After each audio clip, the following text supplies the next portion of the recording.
What's happening, guys? Happy Sunday and welcome to Football Sunday School. It is your boy Memphis at DWZ Memphis, and starting the show with me today is none other than the host, the luminary, the man in charge over at the Fantasy Football Smackdown, Mr. Kyle August at Kyle Month 8. What's going on, Kyle?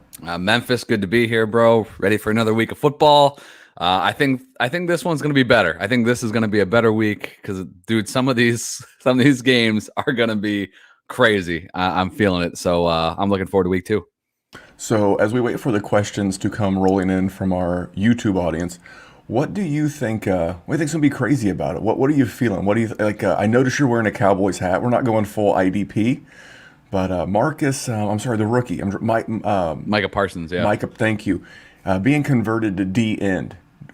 First of all, what do you think about him switching to D end? And then second of all, from an IDP perspective, could you see MFL giving him defensive end designation? I don't think that NFL will change that anytime soon. They are usually a little bit quicker than some sites as far as changing position or adding positions, I guess, or changing positions. But I don't think this will be a long-term thing for the Cowboys either. DeMarcus Lawrence is out for the next 6 to 8 weeks, so probably 2 months there, which is sucks as a Cowboys fan because now it already feels like we're going to be sliding right back into the position that we were in last year with injuries and just having to play shootouts all the time. But I think with Micah, he'll play there probably about, I would say, really about 30-40% of the time this Sunday, maybe. And then he'll just slide right back over once Randy Gregory's back off the COVID list, and they'll piecemeal it together. So for IDP, I don't really think it'll have much impact right out of the gate. You might see a little bit more of Van Der Esch today at linebacker if they're playing Parsons at D end. But ultimately, I think the biggest impact is just going to be that this pass rush is going to stink for the foreseeable future, and fantasy owners are going to take advantage of the fact that Cowboys defense is hot garbage. Well, that's a continuous trend.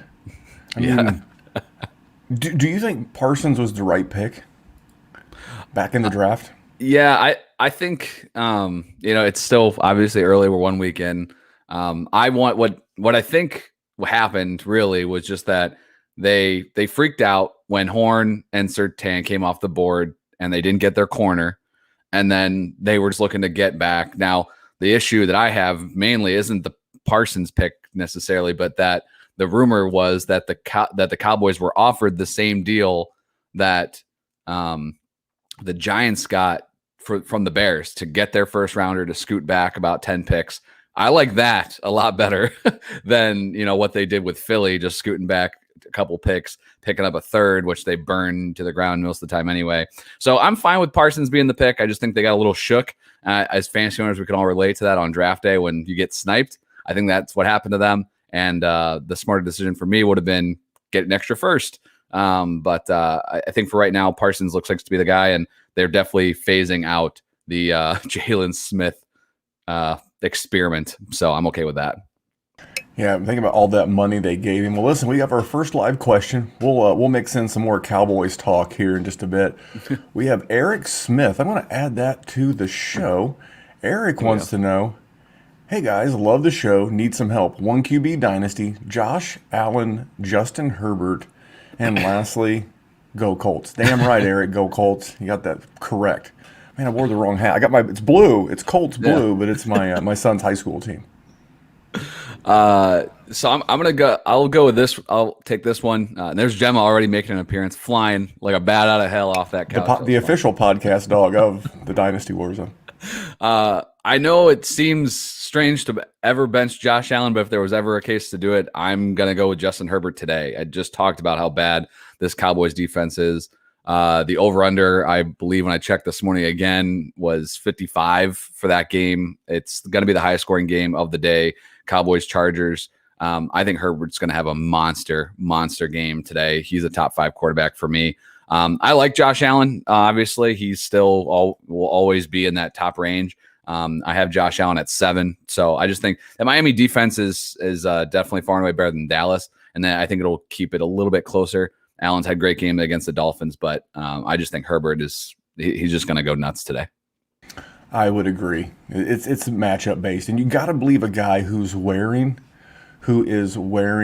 a Cowboys shirt and hat combo, the full combo, telling you to take the opposing team's quarterback, because that's a man who speaks the absolute truth. Yeah, I got to agree with you. I mean, first of all, if you're and the game's in Dallas, correct, or is it in LA? It's in LA.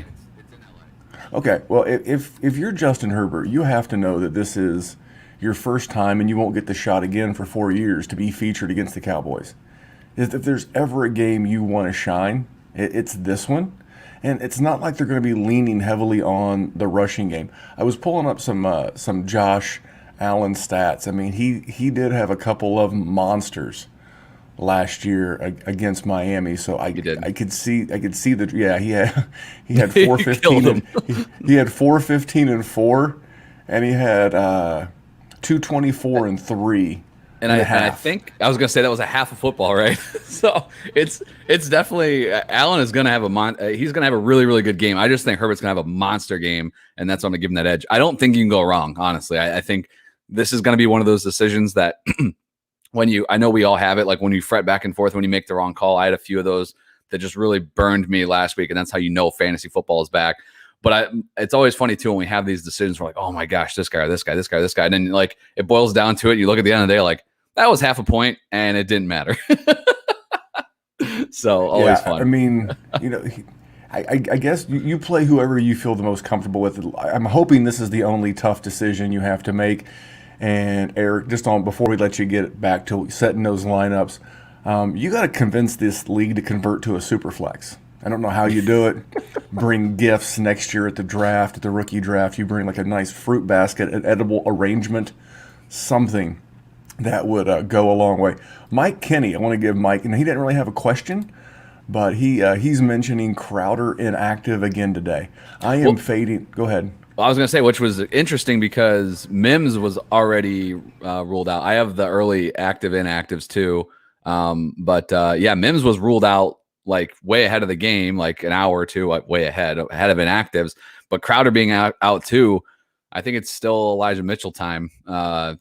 Maybe not to plug him in and play, but I saw he was Elijah Moore. Elijah Moore. He was dropped in a bunch of leagues that I was in too. Like his ownership dipped a lot this week, so he is a guy I mentioned on waiver wire sniping yesterday. So Elijah Moore is definitely somebody that I'm looking to add right now. I thought with Crowder back, he might be like a wait and see longer term play, but it could be a little bit more a full go right away. So we'll see. I am with you. So 2 points. One, get Elijah Moore. Don't let the one bad game last week dissuade you. They are playing the Patriots, and from a gambling purposes, the Patriots are the Patriots since 2003. Bill Belichick is 21-6 against rookie QBs. It is going to, and I don't know what that record is coming off of a loss, but I posted a tweet earlier this morning that was the picture of Thanos from Infinity War, where he said was what Uncle Bill's going to tell Zach Wilson. I'm sorry, little one, because he's just going to smash this guy. But I'm with you. I think as the season goes on, I think Elijah Moore is going to be a steal. Here's the thing: I would pick him up now, and I would not start him in any way, form, or fashion today. But if he has any kind of a game against this defense in New England, there's brighter days ahead. There are some good games on the schedule a little bit later on. So I'm picking him up, I'm stashing him, and I'm running with him. All right, Lions pride. That's a oxymoron if I ever did hear one. Lions pride. Unless he's talking about like real lions, like Simba. That could be it. That could be it. Lion King, great movie. Happy game day, boys. Need one flex from J-Rob, Elijah Mitchell, Brandon Ayuk, Juju. Woofa. So you're my redraft guy. I'm going to give you first dibs. Actually, what I'm going to do is I'm going to sit here and look for a second. So I got a minute. Yeah, I liked looking at Fantasy Pros earlier, and he's a guy that I'm not super confident starting, obviously. I think it's going to be negative game script for him, but hopefully they just figure out that Carlos Hyde really does suck. And if they have any coaching over there, they'll put J-Rob in the game. But so he's going to be a longer term play still, I think, from this group. And I think better days ahead for Ayuk.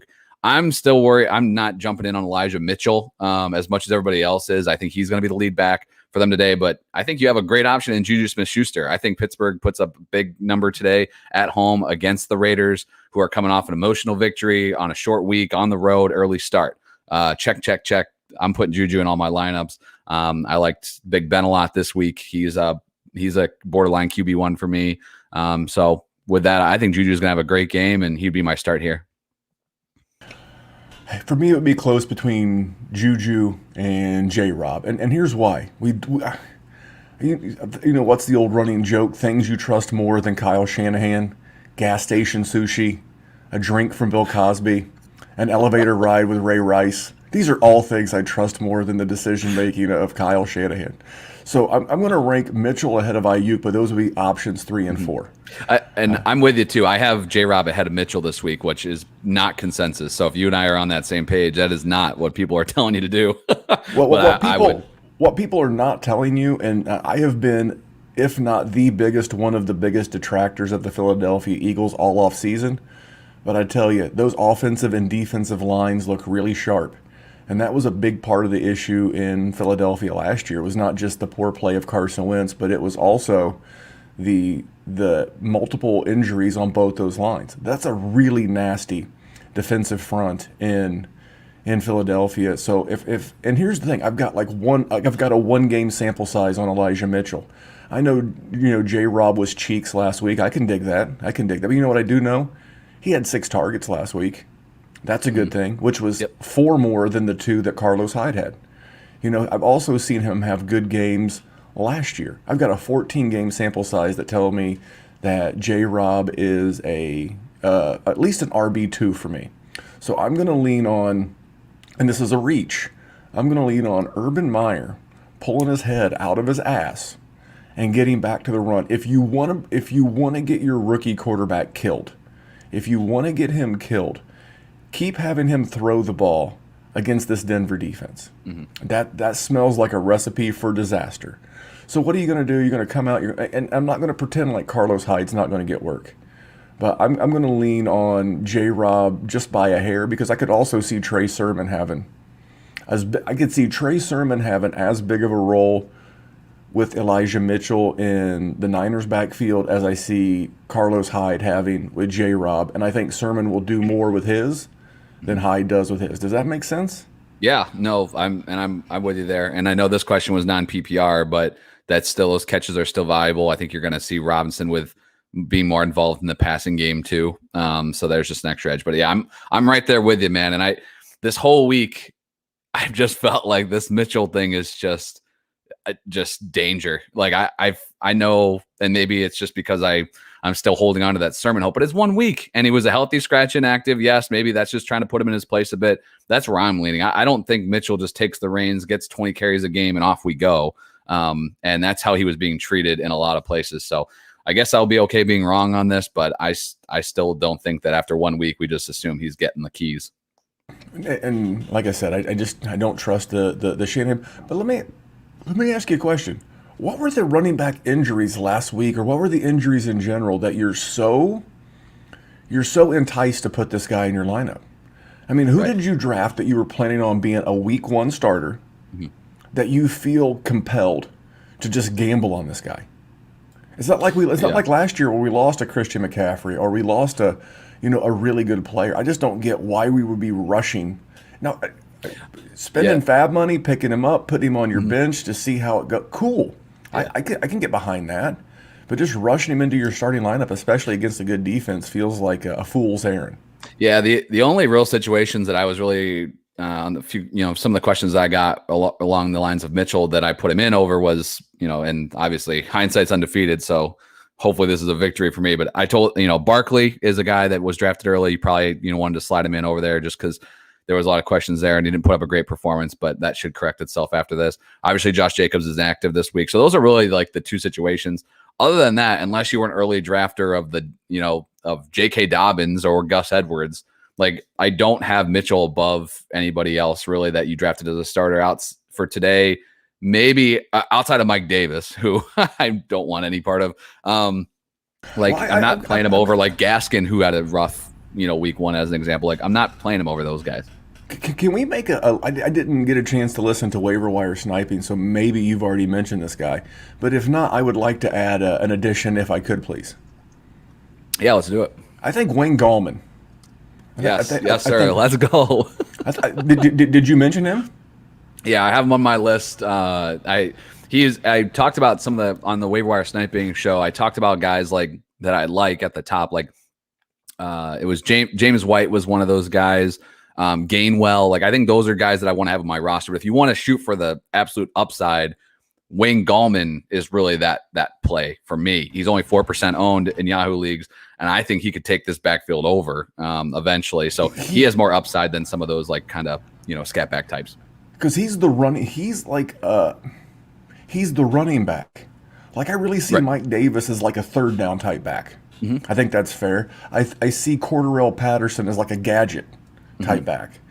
But Agreed. when because there was no running game to speak of, and again, I will give all the credit in the world to the Philadelphia defense. They looked great last week. So with all that Yeah. being said, I'm still gonna pick up Wayne Gallman, and I'm gonna let it ride for a couple of weeks unless I need like the new hotness or whatever.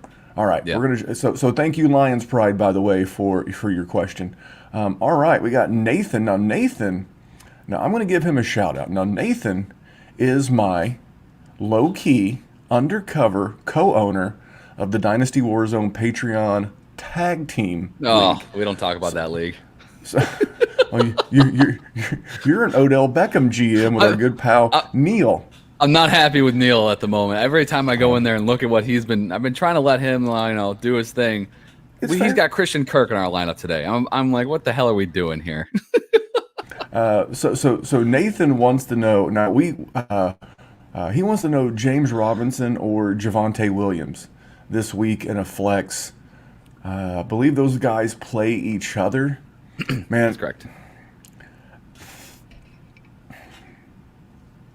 That's like making me decide between two guys that I'm really, really, really a big fan of. Man, that's tough. You do weekly rankings, so I'm gonna go to you first. I'm gonna defer. Yeah, this is one I went back and forth on like a bunch actually, because I like the Denver guys a lot this week. They were my starts over on the Start Sit show on Thursday. That 7 p.m. Eastern time. If you want another live experience like this, you guys feel free to come hang out with me. Have guests on there once in a while too. But I like the setup for Melvin Gordon and Javonte Williams. This clearly they're going to be running the ball quite a bit against Jacksonville. They were exactly 50-50 split last week, which I think if you were on the train of like, oh, Melvin can kind of get me through the first month, and then okay, Williams can be my league winner like Memphis was talking about early on this offseason. I think that definitely props up the Williams side of that. I think Williams is going to get more carries as we get moving. If you were counting on Melvin Gordon, this might be your last week to really count on him in a matchup like this. I know he got lucky last week with a long touchdown, but for this question this week in week 2, I'm going to lean Williams. They're close. I've switched them back and forth probably 3 or 4 times. Honestly, weirdly enough, this has been a question that I've given myself quite a bit, but I'm going to go with Williams. I just think that the game script for him is going to be, a lot of runs for this team, and him getting 50% of that at least is going to put him in a pretty good spot as a flex. So I'm going to lean Williams. They're super close, but I'm going to lean with the Denver running back. All right, I'm going to go Javonte Williams, and here's why. I could see them getting up super early and just pounding this away, and they're going to do that with fresh legs. Get some reps on the rookie. And I trust Pat Shurmur as a play caller a lot more than I trust Darrell Bevel as a play caller. And actually, I was very disappointed in Darrell Bevel and his usage of the running game last week against the Texans. It was just embarrassing. It was especially with how he ran the ball and other stops along the way as a play caller. So I'm going to lean on Pat Shurmur. I'm going to lean on this Denver. I'm going to lean on Denver wanting to get in, get out, and being ahead.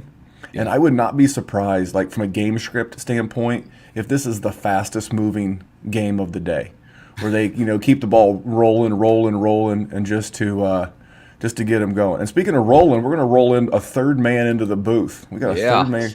We have Jesse coming in. What's up, Jesse? Morning, gentlemen. Sorry I'm late. Hey, good to see you. You're right on time. But I do want to jump to another question before I go back to the group. This came out of our patron this morning. I want to make sure I don't have my Colts homer bias with me. Darren in our patron chat this morning wanted to know Derek Carr or Carson Wentz. And I'll tell you that I went Carson Wentz, but I'll give you some reasoning why. Carson Wentz had the quietest 250 yards and 2 touchdowns last week of any quarterback in the league. He also had 22 or 23 yards rushing. So just a very quiet, nondescript day out of Carson Wentz. Couldn't really get the offense going, but they get Eric Fisher back. So that's going to help against the pass. Although I do not like, and I'm going to talk about this later with some prop bets, but I do not like that they don't have Braden Smith as the right tackle. He's the Colts offensive lineman you guys don't hear enough about that you should, because this guy's been a stud. He's not been as good as Quentin Nelson, but he's been a stud. So Colts are at home, coming off of a Rams team, west to east, 1 p.m. start time, and I still think Carson Wentz can do it. What I don't like is the Raiders coming west to east, and that Pittsburgh defense is nasty. Now, they held Josh Allen to a subpar performance last week in Buffalo, by the way. What do you think is going to be going on in Pittsburgh? Home opener in the Berg. So I'm going to Wentz over Carr. I'll throw this out there just as well. This just came in. I know damn, dude, I have mad respect for all these like guys that do these shows during this time of the day on Sundays and get their lineups adjusted, because there's a lot of news dropping as we speak. Joe Hayden and Devin Bush are inactive for the Steelers today. Which I didn't hear that those guys were even a question. I've got to adjust an IDP. I've got to adjust an IDP league. Yeah, so I still think the Steelers handle this game. Those inactives though are big, especially Bush for Pittsburgh being out. So I already had Carr slightly ahead. I don't love either of these guys for this week. Obviously, we're hopefully talking about it QB2 and Superflex. But I had Carr at QB 20 against Pittsburgh. I think that for me, it's just, what can I get? Who do I feel better about getting 2 touchdowns from in that range? And for me, I just think that Pittsburgh's going to get ahead and Carr's going to have to be chucking it. I think that the Colts have a better opportunity to keep that game close. That I think that there's just a little less of the quote unquote garbage time opportunity for Wentz in that game. So they're both low end 2s, but I'm going to lean Carr. And with that news too, of those guys being inactive, that's the way I would probably go. All right, before I throw it to Jesse, the thing that concerns me about Bush is I believe he's the green dot, meaning that I believe he calls the defensive plays. But they do have that one guy, it starts with an S, and he filled in for him last year, so I'm not as concerned. I just know this. Those guys aren't worth a ton to the Vegas line, but if you liked the Raiders before, you have to like them even now. Jesse, Wentz or Carr? Things I thought I'd never have to ask myself. Here I am. Excuse me. I am going to go Wentz, not because I think that he's a better quarterback or in a better situation. I actually kind of like Carr's weapons a little bit, but I think on the road, even with those Pittsburgh inactives, I think it's just going to be a tougher day. The Colts get to play at home against the Rams. Yes, also a really tough defense, but I think that home crowd's going to pump them up. Wentz is going to have something to prove, and I would go Wentz. I'm going to share a joke, and then I'm going to ask Kyle one question because I want to get him out of here. He said he had about 35 minutes. So one of my favorite Vegas follows is a guy named Steve Fezzik, and I was listening to him on a podcast, and he said this was on Friday, by the way. He's like the blood alcohol level of the Las Vegas Raiders after the win against the Baltimore Ravens is probably still, 0.08 or better. And that's probably true. Short week, teams coming off of overtime games. I will just say this for Carr. He's got the best weapon from an offensive standpoint. Between Wentz and Carr, Darren Waller's the best target of anybody around. All right, Kyle, I want to get you one more and I'll get you out of here. You said you had a hard 30. Hey now. And we'll get you out of here. But Anthony wants to know, and I've got it scrolling across the screen. If you send a question in, we will answer it live here on the air. Anthony wants to know, happy Sunday, gentlemen. Happy Sunday to you, Anthony. Antonio Brown or DJ Moore? Oh, yeah, I saw this one in the chat. I'm like, dang, this is the definition of good problems to have. Both these guys are inside my top 24 this week. That Tampa Bay offense is going to be still at home. They're going up against the Atlanta Falcons, which is just, my God, it's going to be a joke all year probably. But I am, and this is probably it. Like if he does, and it isn't like this is a kick matchup for Moore going against New Orleans at home, but I'm still going to lean DJ Moore here. I think he's just a little bit safer. I think he's guaranteed more targets than Antonio Brown, and this is super close. I have them 2 spots apart. But a few more mouths to feed, obviously, there in Tampa. I think Mike Evans gets his this week, which we didn't see against the Cowboys. So I'm going to lean DJ Moore, but I think that my homework assignment for this next week is going to be a case study on DJ Moore if he doesn't get this shit done, because I feel every week he's just like an automatic top 24 guy. And every week I feel disappointed. Maybe it's just because he doesn't hit pay dirt very often, and I should just be grateful for what I have in DJ Moore. But I'm going to give him the nod over AB in this one. But I will tell you, he is definitely on my radar of guys where I'm like, why do I keep ranking these guys where I do every week? So 6 for 80 against a pretty good Jets. Not that they're a shitty defense personnel-wise, but team-wise, they're pretty good. 6 for 80 is not horrible. First game working with a new quarterback. What about you, Jay? Moore or Brown? I'm gonna go Moore because I still need to see a few more Tampa Bay games, at least one more Tampa Bay game, to see how the targets are going to be distributed. You know, I have this weird feeling that Tom Brady sat down with Mike Evans this week and was like, "It's all right, bro. I'm going to get you this week." You know, and I'm not going to look at week one and say that's how it's going to be every week. So I'm going to take the guy in DJ Moore that I had ranked higher going into the season, and I'm not going to adjust this quickly. You know, I want to see it one more week. The reason why I'm going DJ Moore is a combination of what both of you gents said. I'm going DJ Moore because Marshawn Lattimore's out, and the secondary in New Orleans is going to be a little bit rough. Now, they did get a boost because Marcus Davenport is active. I don't know what his role will be. He could be very selective in his usage pattern there in Carolina. The game is in Carolina, by the way. So I'm going to go DJ Moore, and I agree. I agree with DJ Moore. But Kyle, you know, I get you, man. I get why you would think that DJ Moore is just he's the new Julio Jones. He's the guy we all love. Now he's not as good as peak Julio Jones. Don't get it twisted. Yeah. But the guy's had like back-to-back 1,150-yard seasons, and he just has trouble getting into the end zone. So, Kyle, I want to thank you for stopping by. I know you had 30 minutes. Tell Mrs. Kyle, by the way, we appreciate her sharing you with us. You're always great to have you jump on. Fantasy Football Smackdown last Friday, you jumped on with Dallas. You're kind of, rotating a crew in there. But what else you got going on with the FF Smackdown? What's coming up on Tuesday? Yeah, so trying to keep those waiver wire shows, whether it's the waiver wire show on Tuesday or waiver wire sniping on Saturday, try to keep those pretty quick and hard, quick hitting, so that you guys can get in and out, get what you need. So schedule, man, every Tuesday morning on the podcast and on YouTube, you're going to get the waiver wire preview for the week ahead, covering all the guys that you need to add. If you're watching on YouTube, I've added some slides and things so that you guys can kind of check it out. I'm going to start encouraging people to check out the YouTube channel on that, because it's a little easier to kind of follow that list as I'm going through it. You can see the ownership percentages right there on the screen. But Tuesday waiver wire on the podcast, Thursday night, 7 p.m. Eastern time, start sits every week, and taking your questions live before kickoff, 7 p.m. Eastern time. And then Saturday, YouTube only, waiver wire sniping drops in the morning. Again, that's a 8-10 minute video tops, just covering the guys that you can pick up for free off the waiver wire ahead of next week. So, that's where you get the extra edge on your league. Everybody knows the waiver wire guys by the time everyone's putting claims in, right? You don't see those sneak through very often nowadays. But if you can grab these guys off the wire now ahead of kickoff, and everyone's looking for them next week, you're going to look like a damn genius. So, and if it doesn't hit, who cares? You just drop them and pick up the next new hotness. That's why I love doing it. Waiver wire sniping is my favorite. I literally can't be wrong. It's great.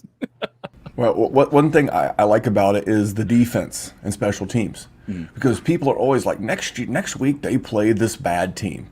Okay, cool. Who are the good matchups now? Yeah. Because that backup third string, fourth string wide receiver that you've been carrying, you drop them now, and then you pick up whoever's playing the Jags in week 3, or the Texans.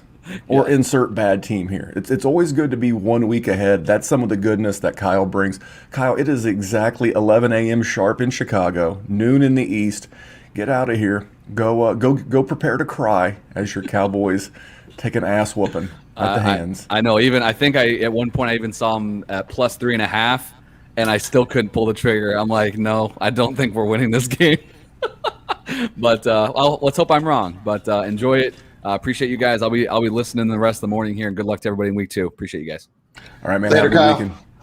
All right, but no, Jesse. Got an Al Bundy shirt on now, Jesse. But I appreciate you jumping on. But I don't know who Jeremy Roderick is, but apparently, I will explain that one to you. is it like an old nemesis? Oh yeah, it is. Oh man, this man he found me. How did he find me on the YouTubes? I don't know, man.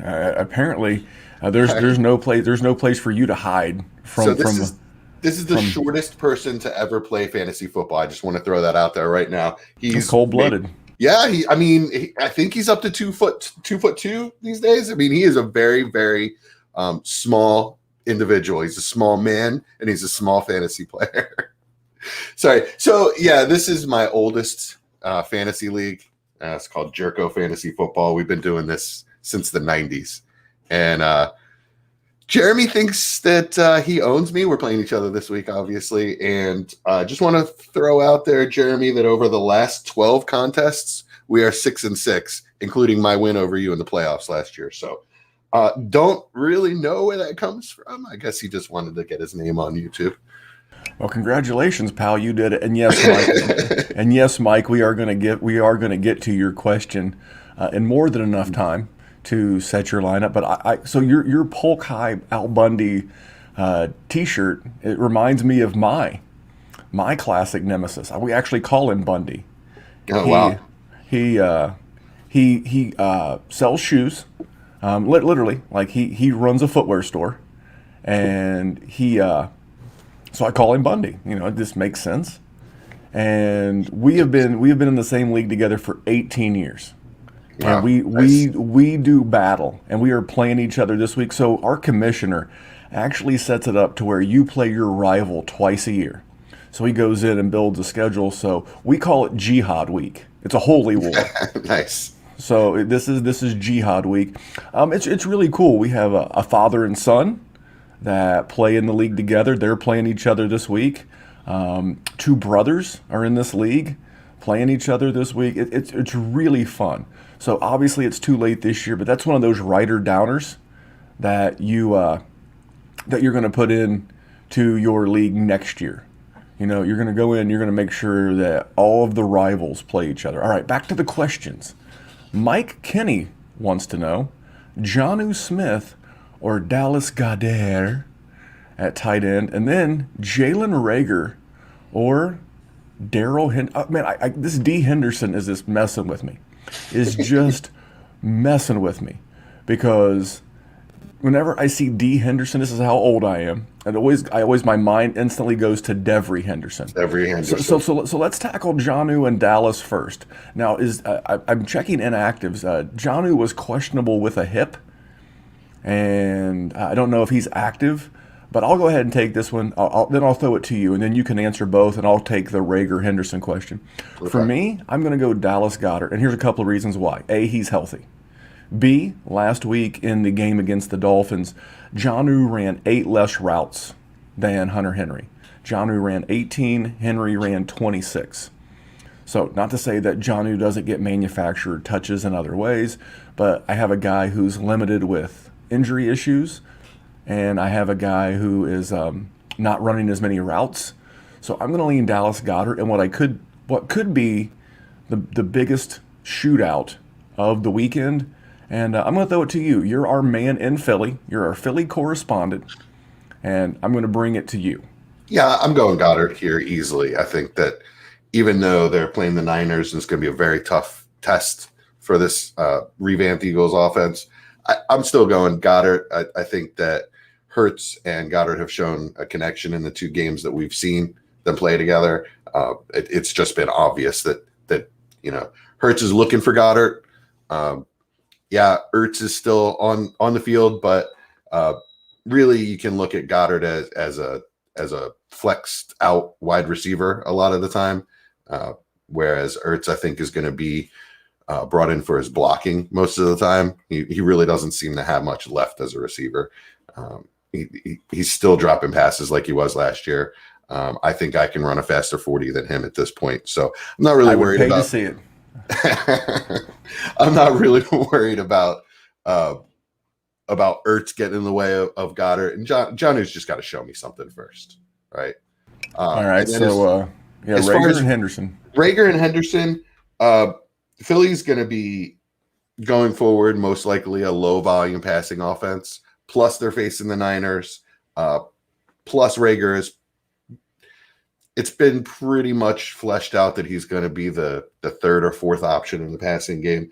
I'm going with the running back. Yeah, Indy's D is tough, but I believe they're missing a couple guys in that front seven this week. Am I right about that? Not on defense that I'm aware of. It's on the offensive line. They're missing Braden Smith, but they are missing cornerback Xavier Rhodes is the biggest defensive out that I've seen. And not to mean that it couldn't have changed. It just means that's what I've seen. But I'm with you. Yeah, I think it's a no-brainer to play the running back over a wide receiver that's the third option in his offense. All right, and we got a couple more questions. We still have plenty of time, but I want to hit some props for the people as well. Here's an underutilized concept in fantasy football. I don't see any other shows talking about this. You have to know your matchup. You just can't roll, you just can't roll Darrell Henderson out there and hope that 11 points gets it done. If you're like a 30-point underdog and you're putting your best possible chance to win, that's when I'm playing Jalen Reagor. I'm going to plug Jalen Reagor in because I do believe is it Nick Vannett, the corner for the San Francisco 49ers, they have one out and one blew an ACL.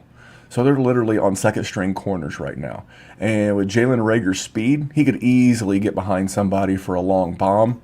So I don't mind that. But Darrell Henderson, might fall in the end zone. Not going to get a ton of PPR work. I think he had like 3 catches last week or something. No, he did have like 16 or 17 rush attempts, which was great.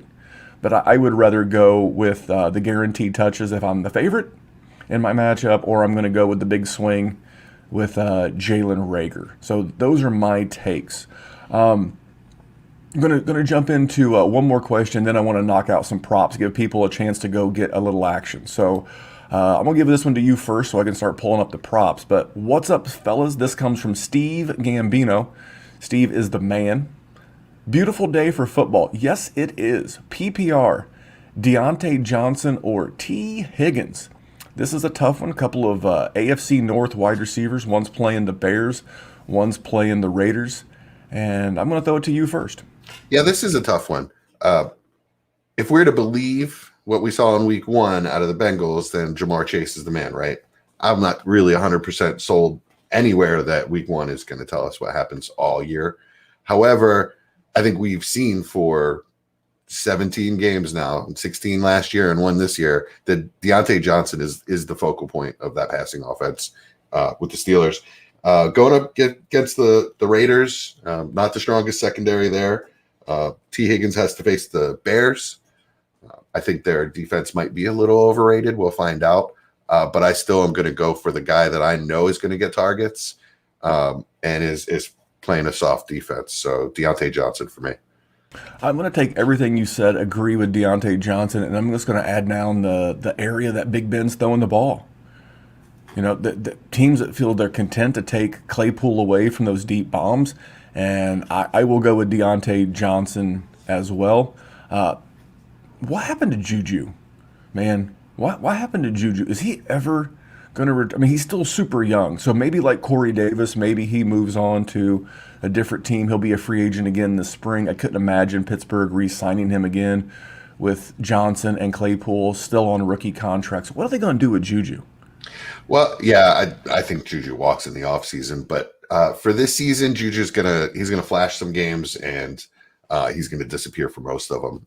He's that slot guy, the big slot guy at this point in his career. You know, he's not really running a route to get open in a phone booth, as they say, like Deontay Johnson will, and he's not getting open deep like Chase Claypool will. I mean, I would look at Juju as sort of their tight end role, right? The big slot is what a lot of tight ends are playing these days.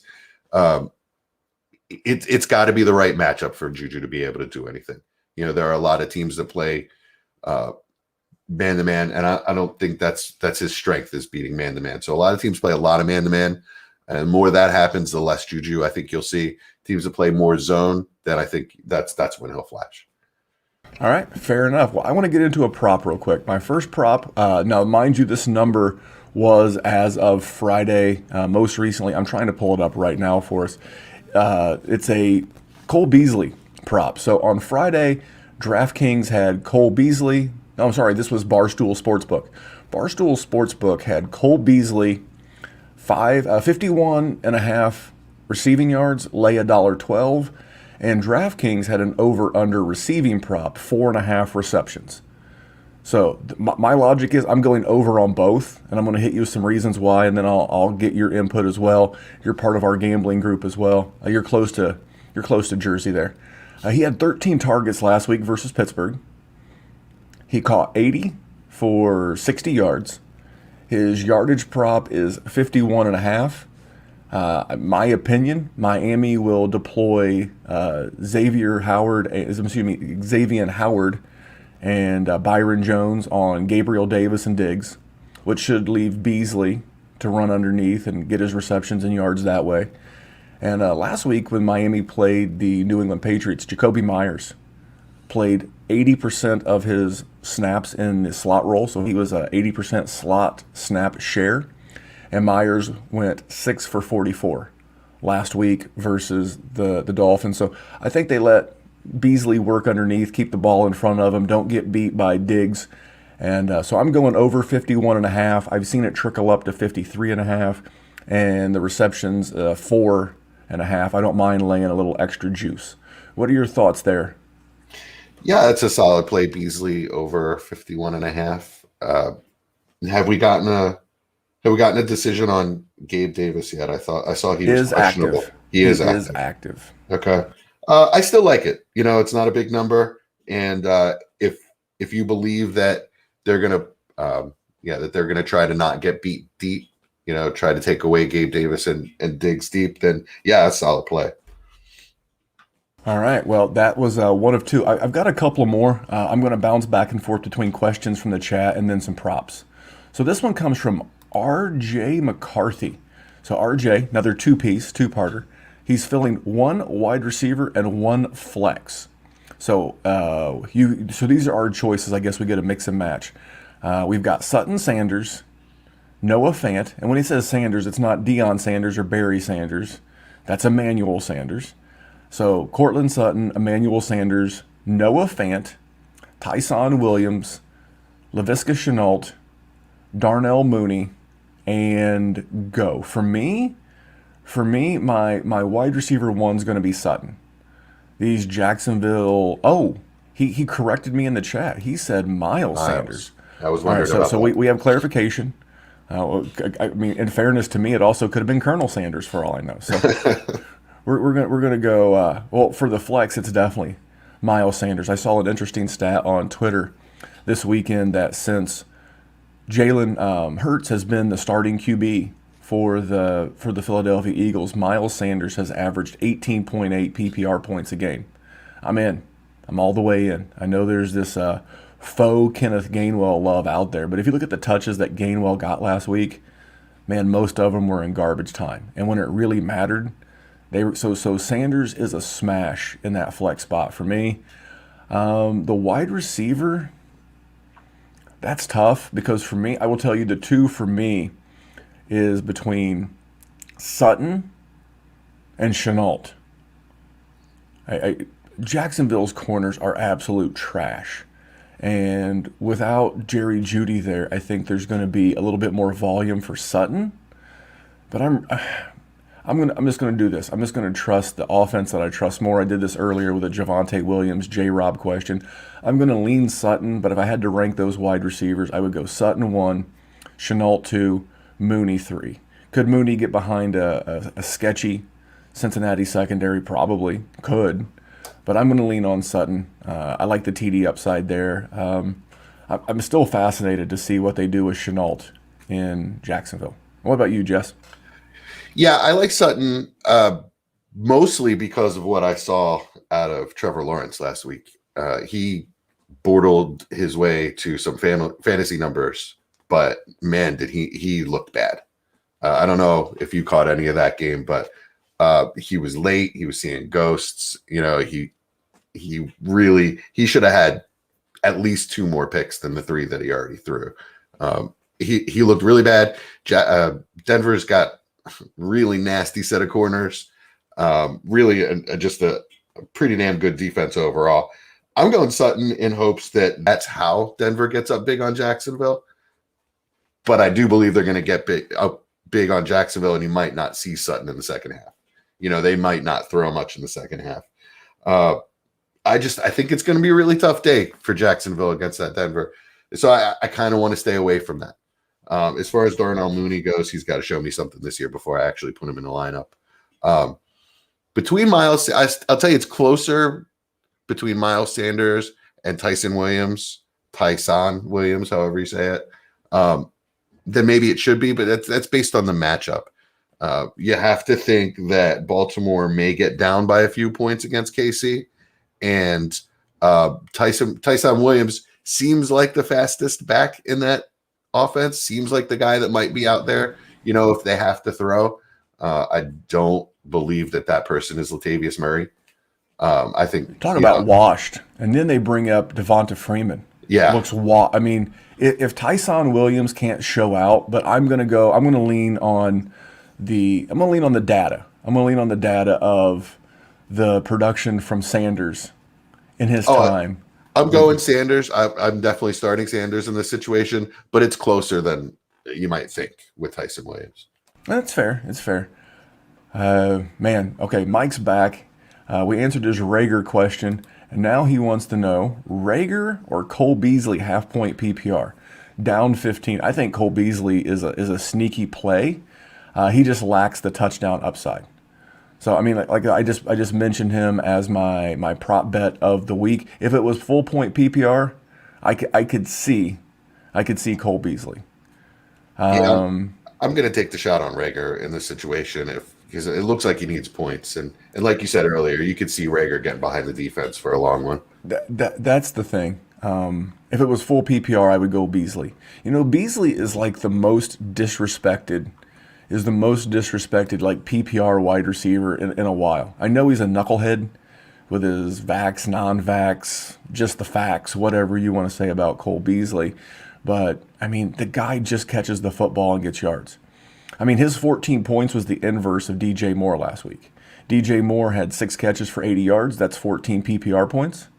Cole Beasley had 8 catches for 60 yards. That's 14 PPR points. And if you were to ask, you want to win a bar bet, go into a bar but before the game starts and just ask somebody, hey, who had more fantasy points last week, Cole Beasley or DJ Moore? Well, who do you think they're going to say? Yeah, they're going to say DJ Moore, and you just want a free beer. You're welcome.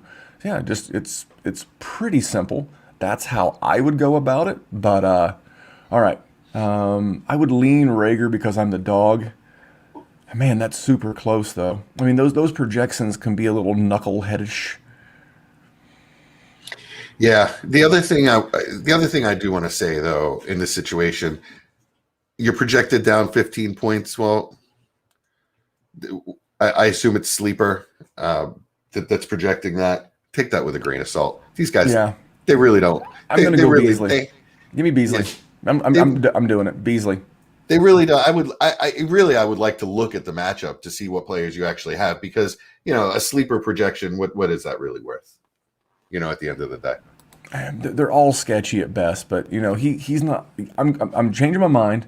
I'm putting my pick where my money is because I've already bet Cole Beasley, and I'm going Cole Beasley if it was a standard scoring non PPR. But here's the thing: even in a half point PPR, if Beasley catches 6-8 balls, I mean, you got to inverse it again. How many is Rager going to catch A, and for how much yardage? And I have a good feeling of what Cole Beasley's usage is going to be, so I'm going to take Cole Beasley. All right, I'm going to hit you with my next prop. Are you ready, good sir? Yes, sir. All right, it's actually a 2-piece. You'll have to check these numbers. It's hard to produce the show, run the show, and make the bets all at the same time. But as of yesterday, when I tweeted it out, Jonathan Taylor of the Colts has a receiving prop of over 2.5 receptions. I believe the juice was 115 to the over, if I remember that correctly. So if he gets 3, you get $1.15 for every dollar you wager. My rationale is this. I know what I saw last week.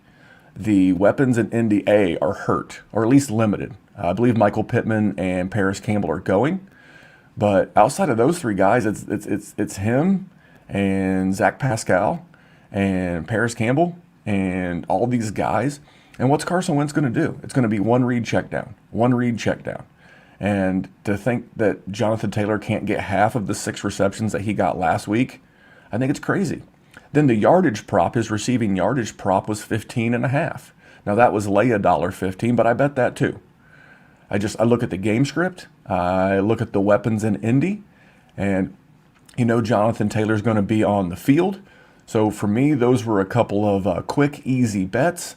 And I'm going to throw it back to you, sir. Any thoughts on that before we jump into some more questions? Yeah, I love that bet. I'd make that bet in a heartbeat.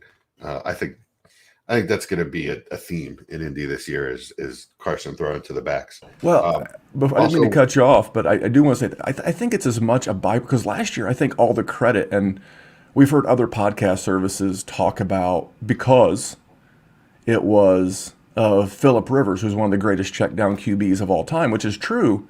But what if that's just part of the Frank Reich offense? I mean, Phillip Rivers did play for Frank Reich in LA/San Diego. So what if it's just part of the offense and Jonathan Taylor's always going to be way more involved in the passing game? Yeah, I'm 100% with you there. Quick question. Do you still have that breaking news drop? Yes, give me 1 sec. I have to get it pulled up. Hold on a minute, but before I do that, just because it's one of my favorites and it's game day, so just 1 second. The goddamn Jets. All right, now breaking news time, so thank you. Wide receiver Paris Campbell out for the Colts today. Oof. If you're what about Michael Strawn? I've heard it pronounced Michael Strawn. The big guy, 6'5", 230, the rookie for the Colts, number 17. What about him? As I don't even know what his gambling props are. I try to keep this show as polished as we can. But I'm going to pull up his gambling prop right here on on DraftKings while we're going. What are you doing with Elijah Mitchell today as I'm pulling this up? Because Kyle and I discussed this. Oh, well, hold on. We have another question. Corey Davis or Marvin Jones? Marvelous Marvin Jones. All right, let's bring up the matchup real quick. With a lot, I'll tell you, I am starting Elijah Mitchell this week in a lot of places. I don't think the Eagles have a strong run defense, and I think they're more of a pass rush defense. And I read a blurb by a beat writer that said that they are planning on using him as the lead back moving forward until someone takes that job from him. I don't see how. Well, Shanahan's going to do what Shanahan's going to do, and it's very unpredictable. But I'm starting Elijah Mitchell. I'm riding with it this week. It's just so juicy. It's so hard not to. I might get burned a little bit, but I would say the crossover there for me, like in a flex situation, would be, I would say, the Jalen Reagor range. I would start him over Jalen Reagor, but I guess over Reagor, but I would start T. Higgins over Elijah Mitchell. All right, and then Marvin Jones or Corey Davis. All right, so the Jets are at home against the Pats, tough matchup, and Jacksonville's at home against Denver, tough matchup. Oof. Both of those quarterbacks looked terrible last week, but I'm going to go with Corey Davis because he's the clear number one in that offense, and I think Zach Wilson's going to lean on him. I am going to agree. I am going to go Corey Davis just on perceived volume. So you just answer these questions for me. Are the Jets going to be behind? Oh, yeah. Are the Jets missing Denzel Mims and Jamison Crowder? I did not realize that Mims wasn't playing. So Yeah, yes, I guess Mims that's a yes. So you get the volume play with Corey Davis. You get no Stephon Gilmore with Corey Davis. That's true. And who was the other guy? I'm so high on Corey Davis that I've lost my train of thought. Marvin Jones. Yeah, you got Surtain and the other corner there in Denver. I'm going to go with the perceived volume. Until we vet more of that offense in Jacksonville, it's hard to trust anybody not named James Robinson. And I'm not super high on James Robinson outside of like an RB2 flex type position early in the season. So I am playing Trevor Lawrence in one league. I just don't have the option. I've got to win my own leagues. But yeah, I'm going to go Corey Davis over Marvin Jones. Not by a ton, but that's my call. All right, I got one more prop bet for you at least anyway. Jesse, are you ready? Yes. You're going to have to look around for this. I found it on DK, DraftKings Sportsbook this morning. I got down on it. Kirk Cousins over under 22.5 completions. The juice on the over, which I took, was only 105. Normally on an even money prop at DraftKings, it's usually 115 either way. The reason why is Kirk Cousins has completed 22 or more passes in 9 straight games, going back to last year. I'm going to hit you with some questions. Is the Cardinals' offense good? Oh yeah, I believe so. Could you see a scenario where the Vikings get behind and have to pass the ball to get caught up? Yeah, I could absolutely. Yeah. So for me, this is pretty simple. I think the Cardinals' run defense, especially as long as J.J. Watt is going to be healthy. We saw this last week when the Cardinals really put a limiting on Dalvin Cook. I think it's going to force the game plan to make Captain Kirk put the ball in the air more. And I'm going to go Captain Kirk over 22.5 passing yards. I saw it 23.5. I saw it 22.5 with a lot of juice to the over. Shop around. Like I said, I keep 16 different sports books on my phone, but I'm an Indiana guy, and I always want the best of the number. So, all right, Jesse, we're going to wrap this one up a little bit earlier. I did not have time before the start of the show to set my own lineups. So I've got like 17 lineups I'm going to jump into the middle of. Unless we get a couple of last-minute questions, then we'll knock a couple out. But what is your toughest personal decision you're trying to make this week? Good question. I am trying to decide. Well, preface it by saying I started the wrong player, right? I started Galladay on Thursday, whereas I should have put Debo in that spot and Henderson in my flex. So I didn't do that. So now I'm faced with the decision of Debo Samuel, not Devery Henderson, Darrell Henderson. Now you got me, man. I'm just as old as you, my friend. You just rebranded somebody. From now on, he's not Devery Henderson. His first name is not Devery Henderson. So from now on, when you hear not Devery Henderson, that means Jesse and I are referring to Darrell Henderson. I'm sorry, I didn't mean to interrupt. No, it's all right. So it's Debo, not Devery Henderson, Shark, or Robbie Anderson. It's tough. I mean, I'm leading Debo right now, but I might even actually. I think I'm leading running back right now, and this is against Jeremy Roderick that posted in our chat earlier. Man, you put me on the spot. So we have Debo, Debo, not Devery, Shark, or Robbie Anderson. I kind of don't want to start Robbie Anderson. Robbie Anderson's out. Yeah. The one touchdown for 57 yards on one catch last week, I'm throwing that out the window. Man, the rest of them are all. I mean, Chark had like 12 targets last week. But again, is that sustainable? You know this from being in the Patreon with me.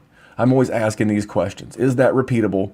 Is that sustainable? Is that something we can take to the bank? I mean, they played Houston and they're playing Denver. And they were behind the whole game. Yeah. So I see a scenario where they're behind the whole game. Man, that is. I'm going to go Debo, and I'm going to tell you why. I'm going to go Debo in what should be a sneaky shootout in Philadelphia. I again, guys, this is the one thing. If you follow me for any length of time, if I was wrong on something, I'm going to correct it as soon as I realize it. I think I was a little too bearish. I should have been more bullish on this Philly offense. I think that was the highest scoring game of the week last week, was Detroit and the 49ers. It's like 41-33. I mean, if there's more than 74 out there, DM me at DWZ Memphis and remind me where I was wrong. But yeah, man, I'm going to go Debo in what should be a sneaky shootout. I just love Debo's usage pattern. In around the line of scrimmage, end rounds, things of that nature. All right, Debo it is. Debo. So my toughest one is I am in an IDP league. And I know IDP is it's like the dark arts of fantasy football. It's like being a Sith if you're into Star Wars. It's like being a Sith. You know, you don't want to get caught playing IDP. But the news that Devin Bush saved me right here on the show. I have to bench Devin. And I've got to find another linebacker. I am deciding between Danny Trevathan and Troy Reader. I'm leaning Reader because they're playing the Colts. The Colts are going to want to lean on the run game. But I feel the same way about Cincinnati. I'm looking at a linebacker trying to tackle Joe Mixon versus a linebacker trying to tackle Jonathan Taylor. And I do see the Bengals more likely to be ahead than the Colts. So are they running more? Joe Mixon had like 33 touches last week. That's where I'm stumped. Oof. So you are starting to travel out of my comfort it's zone. Fine. I can see the followers are jumping off in droves. So we'll get out of IDP. IDP's tough for me, man. Dude, IDP, stick to the good ones. Oklahoma Doug. If you're not following Doug, it's at Okla. Easy for me to say. These are words. Oklahoma Doug and the IDP guys. There's a really good, it's Bob Van, the IDP man. I don't know his Twitter handle. He's with the Dynasty Rewind group. Man, I don't know. I think I'm gonna roll Reader and just be done with it. That's going against the Bengals. That's going against the Colts. Okay, I might. My thought here is that the Bengals probably don't have as strong an offensive line as the Colts, so I might go with the other guy just based on, maybe that linebacker's a little closer to the line of scrimmage. Well, all right, man. I appreciate you a ton for jumping on with me. We're going to cut this one just a little short. The questions have stopped, and I now realize after answering these questions. So, see, this is what happens. I got up early this morning, mowed the yard, got all my my honeydews done. So now I can plop down on that couch behind me in front of that 65-inch television and watch football with my dog, Gemma, the podcast dog. But I've actually got to get on this computer, and I've got to update a whole bunch of lineups. So, Jesse, man, thanks for jumping on with me. Thanks for helping me get through the last 35 minutes of the show. Thanks for having me, and you are a good man. That's something I did not do today. I got berated for about a half hour. That's why I was late for the show, because I didn't get up and do all my honeydews today. So you are a good man. I still have other honeydews to do later, but I want to enjoy the Colts game. So usually I have to give up like one window and I watch on my phone. By the way, if you're looking for a great streaming service of your local games, the NFL app, the NFL Fantasy Football app, as long as you're watching the same games on your local market, or it depends on what kind of streaming services you use. I'll be watching that one in the garage later as I'm building bookshelves. I'm low-key telling on myself I'm not done. But I'm going to go enjoy the Colts game with some lunch while setting lineups. And then I'm going to watch football. But make sure to be following on Twitter. You never know when I may jump on with some more 4 p.m. prop bets. But until next time, his name is Jesse. My name is Memphis. Thanks for following. This has been Football Sunday School. We'll be back here next week with more blessings. Thanks, guys.